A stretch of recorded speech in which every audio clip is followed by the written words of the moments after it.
Okay guys, let's talk about rotation in the downswing. So this is something that golfers end up working on, and quite rightly you should do. The benefit of having better rotation in the downswing is that you can move your hands and arms basically less. Okay, so if you're somebody who sort of stands up, then your arms are going to have to do a lot of arm rotation. If you're somebody who can kind of turn through the ball, then that means that you're going to use your hands and arms much less. And this is something that myself and students I get the chance to work with are obviously very much working on. So I want to talk about ways, okay, very simple ways that you can make rotation in the downswing way easier. And the first one is very much in your sort of setup position.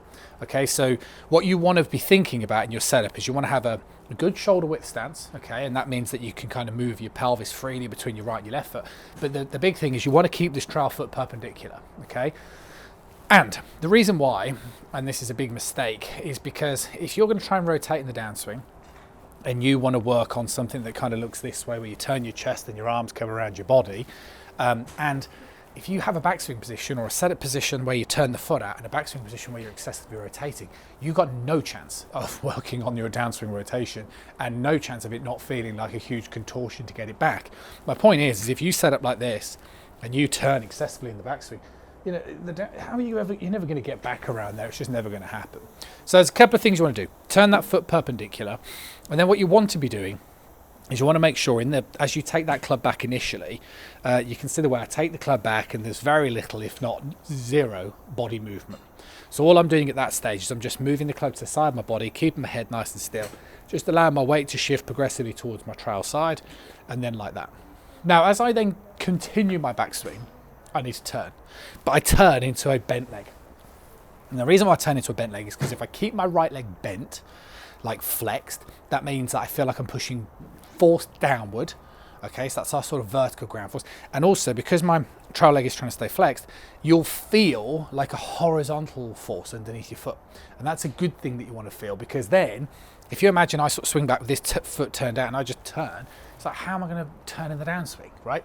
But if I keep this foot, if I exaggerate it, I'm not saying do this, if I turn that foot in and then I sort of sequence it and I really turn into the leg, you will feel that trail leg and you'll feel that force underneath that trail foot, and you'll just find it so much easier to then use that to open up your left side, okay? So the two things are, or maybe three, slightly wider in the stance, because most people tend to have a very narrowing stance. Turn the right foot so it's perpendicular, and then also keep the right leg very bent. Now, from there, the best way is you're going to go and then you sequence, right? And then from here, what we now need to do, and this is one of my favorite drills, is we need to make sure that when we start the downswing, we're thinking more about turning first as opposed to just pulling the arms down. And that doesn't mean that you don't pull your arms down in the golf swing. It just means that when you're trying to turn through the ball, you have to shift your consciousness to rotation. A good drill for this, and many of you that watch the channel would have seen this before, hands together, right hand under left, or trail hand under your lead, swing up. Now, with your trail hand, keep pushing your lead arm up in the air. So I'm not bringing my lead arm down now by allowing this to happen. If I turn my chest and turn my lower body towards the target, you see the way my arms have moved. And the reason for that is because when I turn, my shoulder moves. And if my shoulder moves, my hands move. And then that's your feeling. And then you build it like that. You do little swings for me. So you get set up and you go halfway where you just feel like it's hands and arms. You feel your lead arm come across your chest, and then you just keep your arms up in the air and you turn. Okay, and that's what brings your arms around. See where my club is? Okay, so if you don't turn, okay, your arms will go high. See my arms up here? Okay, if you do turn, see how low my arms are. And that's what you want, right? That's definitely a feeling that you want to be having in the golf swing, is taking it back, boom, turning through, okay? Like that. And that turning through movement, which is going to stem a lot from this drill for you, okay, is going to feel as much this as much this, okay? So as long as you're doing both of those moves, boom, boom, okay?